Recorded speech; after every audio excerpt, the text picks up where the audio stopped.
Hey,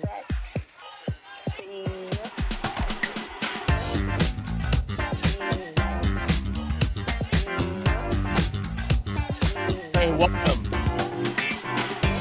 Blue Jay Banner today. I'm Tim Kruger along with AJ and Reed. AJ, how you doing today? Good, Tim. How are you? Not bad at all. Want to thank first off all of you watching out there in YouTube land. Please hit that subscribe and like button. It helps us out so much. Also, we want to thank our sponsor, Infusion Brewing Company. They've got a great lineup of beers over there at Infusion Brewing. Go to infusionbrewing.com. It'll give their entire lineup of beers. They've got all their fall beers out now, as well as still having all the lagers and so forth that they had during the summer. And you can check them out. Check out their hours for their tasting room, which is really, really nice tasting room. You'll really enjoy it. Go out there and watch the football this weekend. That's infusionbrewing.com. Okay, well, today we thought we'd talk about the shooters on the team, and I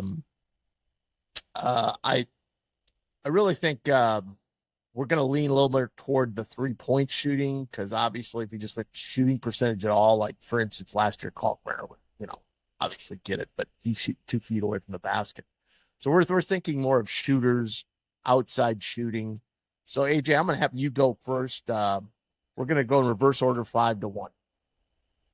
All right, so for my fifth, I'm going to start with Blake Harper. I think he will take a small step back from his percentage last year. He was over 40% from three last year, but with the increase in competition, he obviously has the good form and he knows how to shoot. So I still think he's going to be in that 35 to 40% range. He might get less shots up this year with less playing time, but he's definitely dangerous from the 3-point line. Really good catch and shoot. So we'll see how that goes. Yeah, my only problem there would be is if he doesn't get the playing time that we were talking about. That's a possibility, and I think we talked about that earlier. But yeah, he's a really good shooter, and yeah, I think Mac has talked about how he's going to take a step down on his. The step up is pretty big for him on the defensive end. Mm-hmm. But I don't really think a shooter's a shooter, right? So he might get better, cleaner looks than he got last year, so that could be a possibility. So, Sure. yeah, Blake Harper's definitely a guy that can shoot the basketball. I went a little bit different. I went a little bit on a flyer here. Nick Graves. I think he's going to. He shot about 33% last year, but I think he's going to get cleaner looks than last year. You had to manufacture some shots from the outside. I think he's going to get cleaner look. So I'm gonna go with Nick Graves this year at number 5. I like it. All right, All right, number so 4? Number 4. This is another kind of this is a guess because we don't know, but Hudson Greer. I think he, from watching his film in high school, he had amazing form. He shot at a super high clip in high school. Obviously, same with Harper. It's going to be interesting to see the increase in competition and see how he's going to be able to, how much playing time he's going to get and how many open looks he's going to be able to create for himself. But with the basics and the fundamentals down, I still think he's going to shoot at a high clip.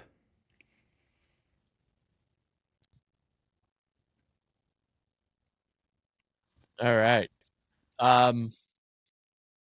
Sorry for the technical. We had a little glitch there. A little internet issue, but I think we're good now. Yeah, I really considered Hudson. I thought, he was a guy that I really thought maybe, I really considered, and I just haven't seen him shoot enough. But yeah, I definitely he was on my radar, no question. And to be honest, narrowing it down to 5 with this team, it's kind of hard. It's kind of hard. It was tough. Mm-hmm. Yeah, a lot tougher than I thought it would be. I'm gonna go Fedor Zukic. Fedor has looked great in the workout so far, and I think Fedor, he's got a tremendous form. His shot looks so good. And I'm not I'd say what my concern, but then I'm like, no, maybe not. But my concern would be like he's so good at driving the ball to the basket too that he may do more of that than take that 3-pointer when guys close out. But he's a pretty confident guy, so I think he will take the 3-pointers. So, yeah, I like Fedor. He actually, surprisingly, he shot 40% from three last year, Mm-hmm. Yeah, which and surprised me when I looked at the stats. Like well, it, if you look at like the last couple games versus the first couple games, he improved a lot throughout the year. yeah, I think he shot more towards like 50 to 55% towards the last couple games in the tournament. yeah, no doubt, no doubt. So Fedor Zukic would be number 4 for me. All right, you're up next. All right, so for three, I have Isaac Trout. He shot 38% last year. My only, like, maybe, I don't even know if I want to call it a concern, but my only concern with him is that he might have a heavy lift this year, relying on him for 3 point shooting. He might be our go to for, all those out of bounds plays, etc. So if he can, continue to shoot how he did last year, I think he'll be right there at that, couple top three spots. So That's who I have at number 3 as well. Was pretty easy choice. 3. I mean, frankly, man, those 1 through 4 to me on my list, I could have mixed them up and put them in any order, really. for But sure. Isaac is a tremendous 3-point shooter, and his form looks even better this year, I think, than it did last year. So he's going to be right there. All right, we're on to number 2. So two, I had Jackson McAndrew with like a caveat here too. I think he has the ability to be one of the top five shooters, and kind of same with Trout. I don't know if McAndrew's going to be like the guy this year. I feel like he might be getting a ton of shots up, which it's hard to keep that percentage when you're getting a lot more shots up than you did the previous year. And so my caveat being that, and this is kind of cheating because I kind of have two players here, but I do think Fedor is going to be up there too, but I couldn't quite get him in the top five. Um, to your point exactly, I think he's going to be a lot more of a almost like a point guard role this year. So I'll be curious to see how many threes he actually gets up. So I'm going to say my number two is Jackson McAndrew. Um, he shot 35% last year. I think he should be right around there again. I'm going to go with the newcomer, Josh Dix, just going off what he did at Iowa. And I think he's going to even get cleaner looks in Mac's system. I think he's so unselfish, though, that, he may pass up some looks. But to me, that only means that the looks that he does take are going to be so good. It's so open that I think he's going to drain a fair amount of them. Um, I think he's you know, I think that mid range, you're going to love his mid range for fans that haven't really seen much of him. You're going to love the mid range too, which we don't have very many when you go down this list. There's really nobody. Nick Graves might be the only other guy that might do a mid range, and Blake as well. But the rest of the guys are all outside kind of guys, or they take it to the hole. There's no in between. So I'm going to go Josh Dix right there. Yep. He is my number one.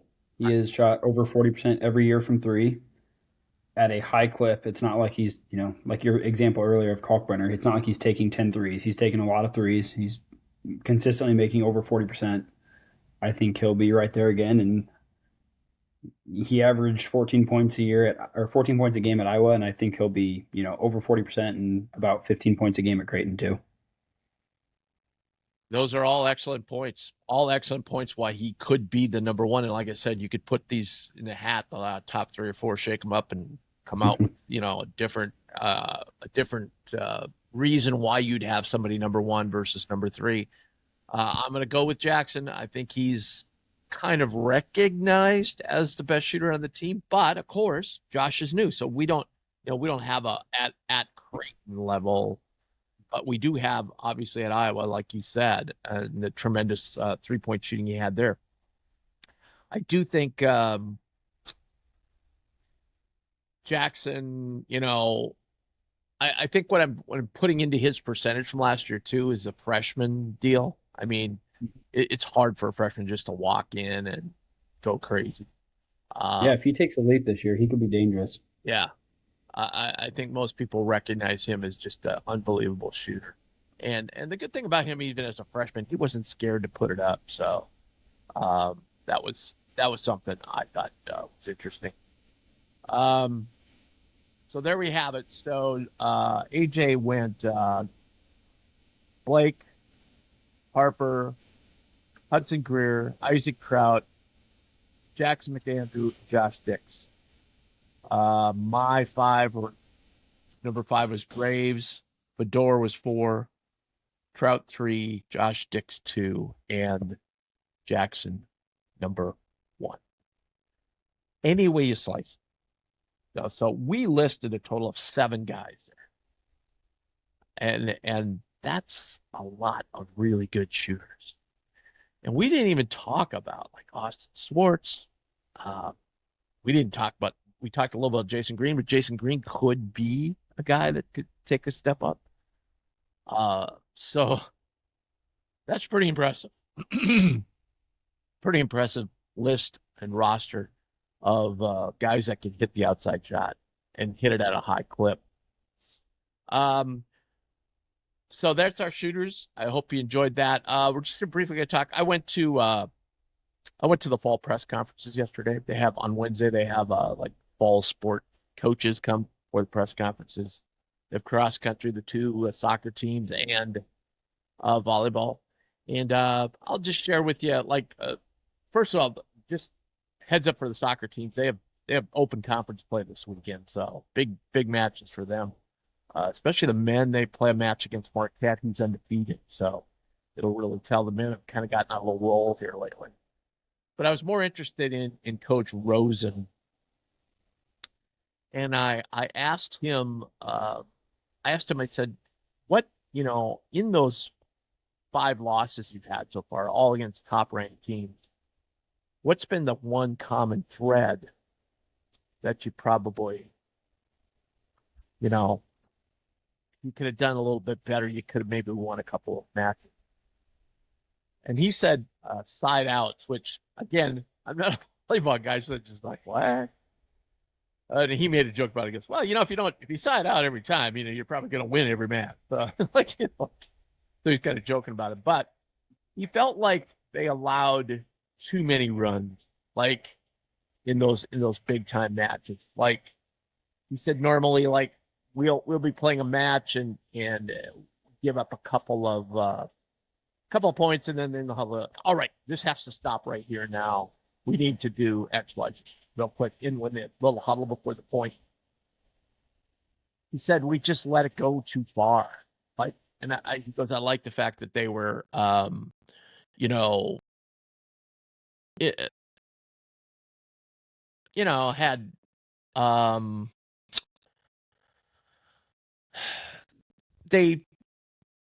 they had confidence, okay? So they weren't worried about, they weren't rattled. And if you watch them play, that's the way it looks to me. And sometimes I'm always like, geez, they should be more fired up or more adamant or whatever, but they're more level. And I think that comes way back from Booth when Booth played. But he said the side out. But here's the interesting point. So he's leaving the room, and Jimmy Walker, the soccer coach, is coming in, okay? And he sounded like me, novice volleyball fan, and he obviously was at the match because he thought it was such a great match, a great atmosphere. And he said something about, he goes, yeah, when you miss those serves, it's like if you have a corner kick in soccer and you kick it out of bounds. And I thought, wow, that's a pretty good analogy. And then Rosen said what we have been talking about. He goes, I know it's frustrating. It's frustrating to me.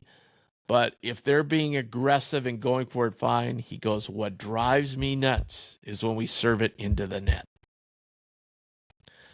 So without having to ask him that, because that was one thing I kind of wanted, I was almost going to walk out with him out of the room while the other conferences went on just to check with him and say, hey, I got to ask you about this. So he confirmed what we had talked about. So, hey, okay, that I don't know. It's weird. It made me feel better. Like he's all over this. Like it's not acceptable. And so um, he talked about this weekend and how big it is to play Kansas again and kind of affirm what's going on there. So that was kind of a little bit of a brief thing from the press conferences. So a couple of housekeeping items. We're putting together some plans for the postseason. So we'll be. I think we've got some new stuff for the post game shows this year. So I think you're gonna love that. Number two, tomorrow we've got a special interview with Justin Carter. So I think you'll love that. New graduate assistant on the Creighton staff, and obviously many of you know if you watched yesterday's show and the random Blue Jay of the week was Cavell Witter. One of the clues was a future BJB Today guest was a teammate. So, um, and then next week we're going to start a series. We're going to do about one a week of former Jay's assistants who are now in the big time. And next week we're going to start off with Steve Letts at Oklahoma State. Talk to him just about his move to, he went to Texas A&M Corpus Christi, then to Western Kentucky for a year, and now at Oklahoma State. This is beginning year two. What year two looks like, what he drew from Creighton, Coach Mack helped him along the way. He's worked with a lot of good coaches. He's worked with Matt Painter and Coach Mackers too, probably. And Coach Lutz is always a great interview. He's a lot of fun. We're hoping that we'll get obviously Ryan Miller on here, talk about the Murray State job and what he's learned so far about being a head coach. And then we're going to see, because obviously in that fishbowl, he's got a lot on his plate, but we're going to try and get Darren DeVries, D-Rock on, an old friend of Blue Jay Banner, to discuss the Indiana Hoosiers. So, all right. We hope everybody has a great day. Thanks, AJ. Thanks, Tim. All right, man. We shall see you tomorrow.